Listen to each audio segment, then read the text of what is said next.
എന്താ സാറേ, ഇന്ന് ചൊവ്വാഴ്ചയാണ്. അതിനെന്താ? കഴിഞ്ഞ ചൊവ്വാഴ്ചയായിരുന്നു മറ്റത്. ഏത് പാട്ട്? പെണ്ണിന്റെ പാട്ട് ഇന്ന് വരും, തീർച്ചയാണ്. ഇന്ന് അവള് വന്നാൽ അവളെ ഞാൻ പിടിച്ച് നിന്റെ കയ്യിൽ ഏൽപ്പിക്കും. എന്താ?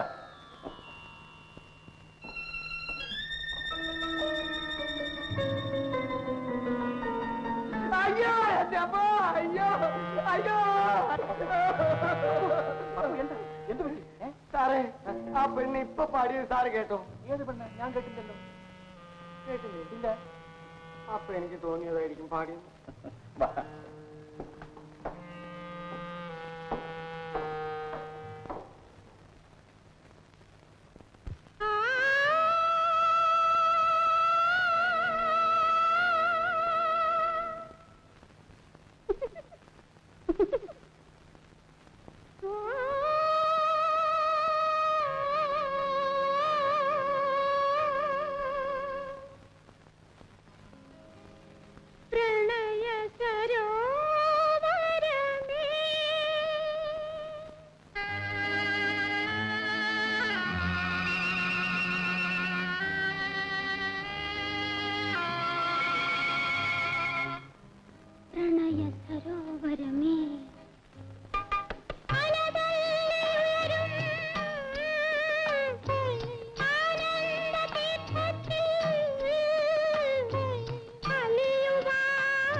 മിസ്റ്റർ ദാസ്, ഞാൻ ഒരു കാര്യം ചോദിക്കാൻ പോവുകയാണ്. ശരിയായ ഉത്തരം പറയണം, സത്യമായിരിക്കണം. ഈ മുറിയിൽ നിന്ന് ഒരു പെണ്ണിന്റെ പാട്ട് ചിലപ്പോഴൊക്കെ കേൾക്കാറുണ്ട്. ആരാണത്? അത് ഈ ടേപ്പ് റെക്കോർഡിൽ നിന്നാണ്. ആരുടെ ശബ്ദമാണത്? കുറച്ചു കൊല്ലങ്ങൾക്ക് മുമ്പ് ഞാൻ സ്നേഹിച്ചിരുന്ന ഒരു പെണ്ണിന്റെ പാട്ടാണത്. ആ പെണ്ണിപ്പോഴെവിടെ? മരിച്ചുപോയോ? അവൾ മരിച്ചുപോയെന്ന് ഞാൻ കരുതിയിരുന്നു. പക്ഷേ അന്ന് ഞാൻ താങ്കളുടെ കൂടെ കണ്ടത് അവളെയാണെന്ന് വിശ്വസിക്കുന്നു. എങ്കിലും അവൾ മിണ്ടാതിരുന്നത്? അതാണ് എനിക്ക് മനസ്സിലാവാത്തത്. ഒരു പക്ഷേ ഞാൻ പ്രേമിച്ചിരുന്ന പെൺകുട്ടിയുടെ ഛായ മാത്രമുള്ളവളായിരിക്കാം അവൾ. ഓഹോ, ശരി, നമുക്ക് കണ്ടുപിടിക്കാം. Mister Raju M A., managing director, Bharat exporting and importing company. Mister Nazeer, താങ്കളെ ഞാൻ അഭിനന്ദിക്കുന്നു. Thank you. ഇയാളെ അറസ്റ്റ് ചെയ്യാനുള്ള എല്ലാ കാര്യങ്ങളും ഇന്ന് തന്നെ രഹസ്യമായി ചെയ്തേക്കണം. ഐ ജി ഞാൻ വിവരം അറിയിച്ചു കഴിഞ്ഞു. അച്ഛാ, കൃത്യം 12:30 മണിക്ക് മിസ്റ്റർ രാജുവിന്റെ വീട് പോലീസ് വളയും. കുറ്റാന്വേഷണ വകുപ്പ് വളരെ ജാഗ്രതയായിരിക്കണം. രഹസ്യങ്ങളുടെ കലവറ പൊട്ടിത്തകരാൻ പോവുകയാണ്. ലവലി, ഇന്നലെ രാത്രി എന്നെ കാണണമെന്ന് നീ പറഞ്ഞെന്തിനാണ്? ബാസ്, ഞാൻ എന്തും സഹിക്കാം. പക്ഷേ CID നസീറിനെ ബന്ധിക്കുന്ന കാര്യം മാത്രം എന്നെ ഏൽപ്പിക്കരുത്. ലവലി, നിന്നെ ഏതെല്ലാം പ്രവൃത്തികൾ ഏൽപ്പിക്കണമെന്ന് തീരുമാനിക്കേണ്ടത് ഞങ്ങളാണ്. എനിക്കത് സാധ്യമല്ല ബാസ്. ലവലി, സൂക്ഷിച്ച് സംസാരിക്കും. നിനക്ക് പോരാ.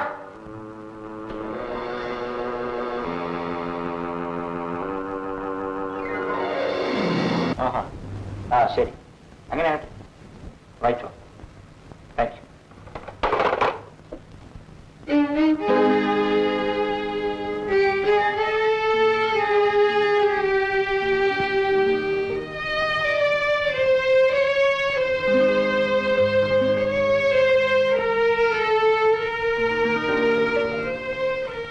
നിന്നോട് ഞാൻ പറഞ്ഞു കഴിഞ്ഞതാണ്, മേലിൽ എന്നെ കാണാൻ വരരുതെന്ന്.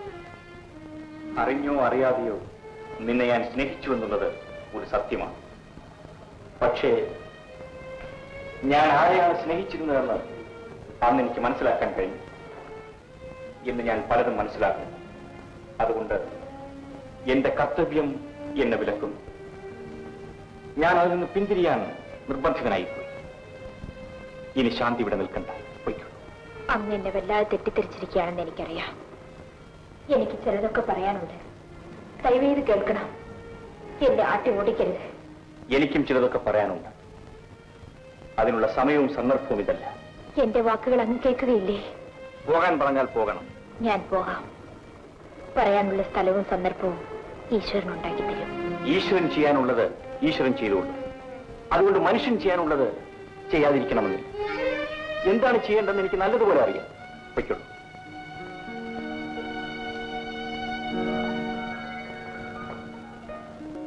എന്നെ നിനക്ക് വിശ്വാസമല്ല. എന്നേക്കാൾ വിശ്വാസം നിനക്ക് എന്റെ അച്ഛനെയാ. അതല്ല പിന്നെ എത്ര ദിവസമായി എന്നെ ഇങ്ങനെ പറഞ്ഞു പറ്റിക്കുന്നു. എന്നെ കൊണ്ടുപോയി അച്ഛന്റെ മുമ്പിൽ നിർത്തണം. അയ്യോ എന്നിട്ട് അച്ഛൻ പറയണം എന്റെ മകൻ ഫാസി ശ്രീലതയെ കല്യാണം കഴിക്കുന്നതിൽ എനിക്ക് സമ്മതമാണെന്ന്. അയ്യോ ഇന്ന് എന്തോന്ന് ആഴ്ച? ഏകാഴ്ച. എന്റെ അച്ഛന് മൗനവ്രതമാ. കണ്ടോ തടസ്സം പറയുന്നത് കണ്ടോ? വേണ്ട. ശരി വാ.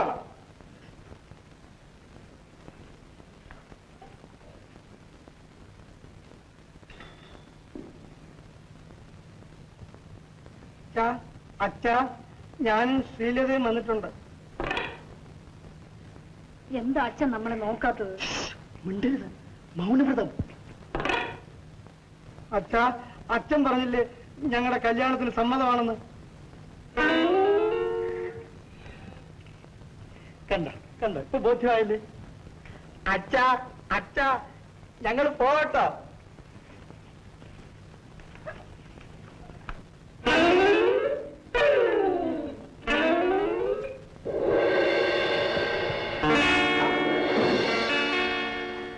ലൗലി, എന്റെ മനസ്സ് ഇതിനകം മാറിയിരിക്കുമെന്ന് ഞാൻ വിശ്വസിക്കുന്നു. പറഞ്ഞതെല്ലാം ഓർമ്മയുണ്ടല്ലോ. CID നസീറിനെ ഇവിടെ നിന്നും ഫോണിൽ വിളിക്കൂ.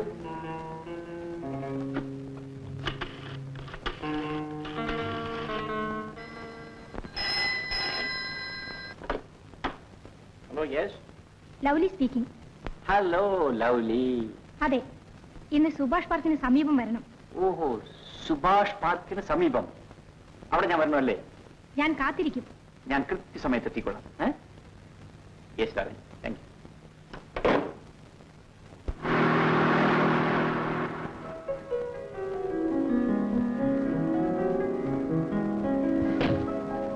എന്താ സർ ഇവിടെ? ഈ കെട്ടിടത്തെ പറ്റി ലൗലി കേട്ടിട്ടുണ്ടോ? ഇല്ല സർ. ഇത് പ്രേതബാധ ഉള്ള ഒരു കെട്ടിടമാണ്.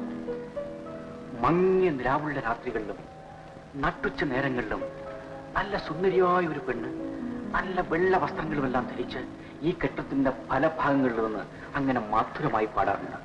എനിക്ക് പേടിയാവുന്നു. പേടിക്കാതെ നമുക്കകത്ത് പോയി പ്രേതമുണ്ടോ എന്ന് നോക്കാം. ഞാൻ വരുന്നില്ല സർ. ഇങ്ങനെയൊക്കെ പേടിച്ചാലോ ലൗലി? വരൂ, ഒരു അഡ്വഞ്ചർ സ്പിരിറ്റ് ഒക്കെ വേണ്ടേ? കമാ.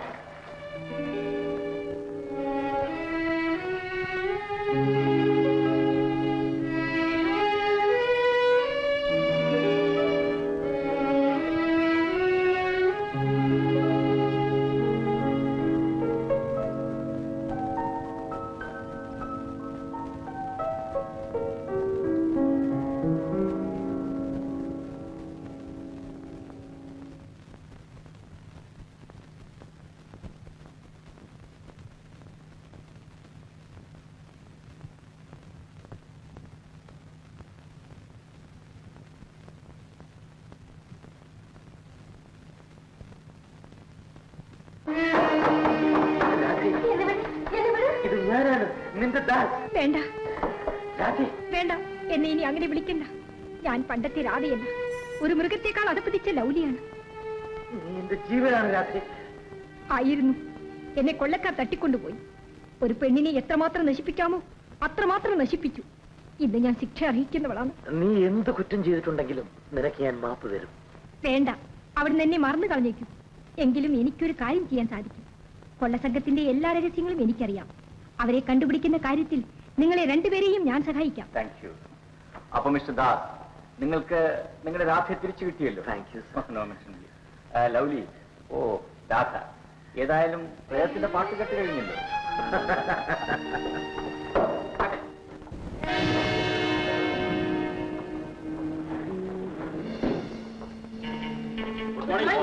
Good morning. മലയായിൽ നിന്നും മിസ്റ്റർ രാമമേനോനും ഭാര്യയും വിമാനമാർഗം ഇന്ന് കൃത്യം 12 മണിക്ക് ഇവിടെ എത്തിച്ചേരുന്നതാണ്. നിങ്ങൾ രണ്ടുപേരും അവരെ സ്വീകരിക്കാൻ വിമാനത്താവളത്തിൽ എത്തിച്ചേരണം. നമ്മൾ തമ്മിൽ ഏറ്റവും കൂടുതൽ വ്യാപാരം നടത്തുന്നയാളാണ് മിസ്റ്റർ രാമമേനോൻ. 30 വർഷങ്ങൾക്ക് ശേഷം ആദ്യമായി അദ്ദേഹം നാട്ടിൽ വരികയാണ്. രാമമേനോനും ഭാര്യയ്ക്കും യാതൊരുവിധ വിഷമതകളും ഉണ്ടാകരുത്. അവരെ വേണ്ട വിധം സ്വീകരിക്കുകയും സൽക്കരിക്കുകയും ചെയ്യണം. നിങ്ങൾക്ക് പോകാം.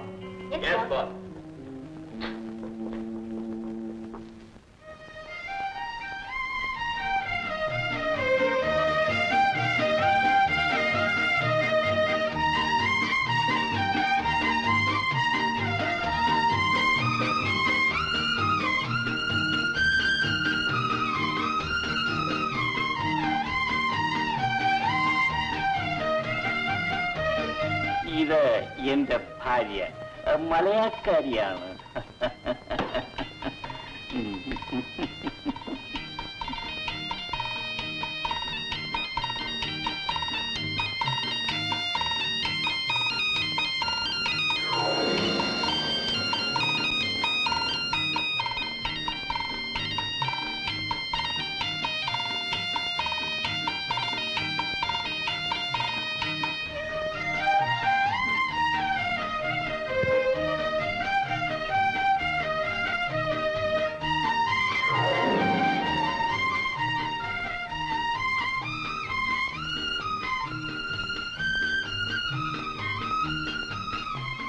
ഈ മുറിയുടെ എല്ലാ നിയന്ത്രണങ്ങളും ഇവിടെയാണ്.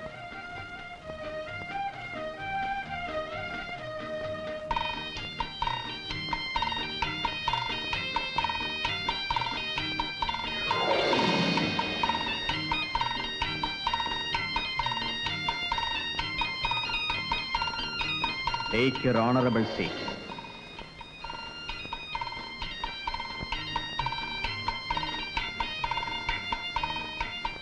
മിസ്റ്റർ രാമൻ മേനോൻ വന്നിട്ടുണ്ട്. മിസ്റ്റർ രാമൻ മേനോൻ വന്നിട്ടുണ്ട്.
മലയാളിയിൽ നിന്നും വന്ന യഥാർത്ഥ രാമമേനോൻ പോലീസ് കസ്റ്റഡിയിലാണ്. ഇത് ആരോ വേഷം മാറി വന്നിരിക്കുകയാണ്. രക്ഷിക്കണം ബോസ്. എന്ത്?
എന്റെ ചേട്ടൻ?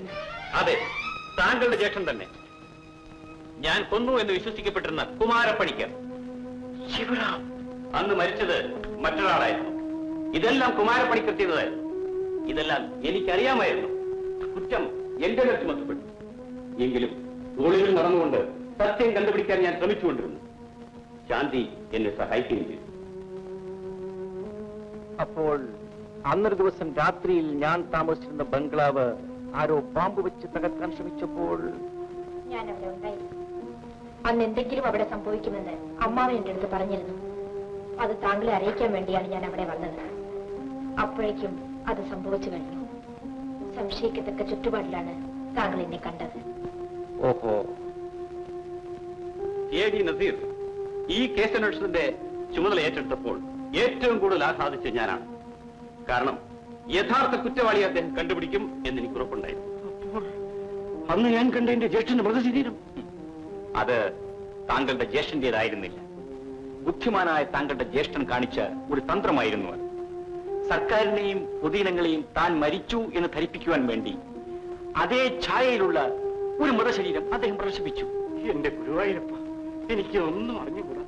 ഏതായാലും അനന്തര നടപടികൾ ഉടനെ ആരംഭിക്കാം. നിങ്ങളുടെ സഹായത്തിനും സഹകരണത്തിനും എന്റെ ഹൃദയംഗമമായ നന്ദി.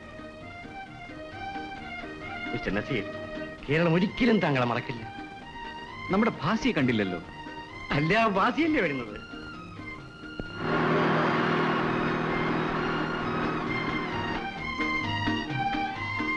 ഹലോ ബാസി. വരൂ വരൂ വരൂ വരൂ. ഈ പെൺകുട്ടി ആരാ? എന്റെ ഭാര്യ. ഞങ്ങളൊന്നും അറിയിച്ചില്ലല്ലോ. ശാന്തി, നിന്നെ ഞാൻ സ്നേഹിച്ചു എന്നുള്ളത് ഒരു സത്യമാണ്. പക്ഷെ വിവാഹത്തെക്കുറിച്ച് ചിന്തിക്കാൻ എനിക്ക് സമയമില്ല. എന്റെ ഹൃദയത്തിന്റെ ഉള്ളിൽ നിനക്കെന്നും ഒരു സ്ഥാനമുണ്ടായിരിക്കും. Thank you. സാർ, ശ്രീലതയെ കൂടെ ഞാൻ ഡൽഹിക്ക് കൊണ്ടുവരികയാണ്. ഓ, അപ്പൊ വരട്ടെ. Thank U.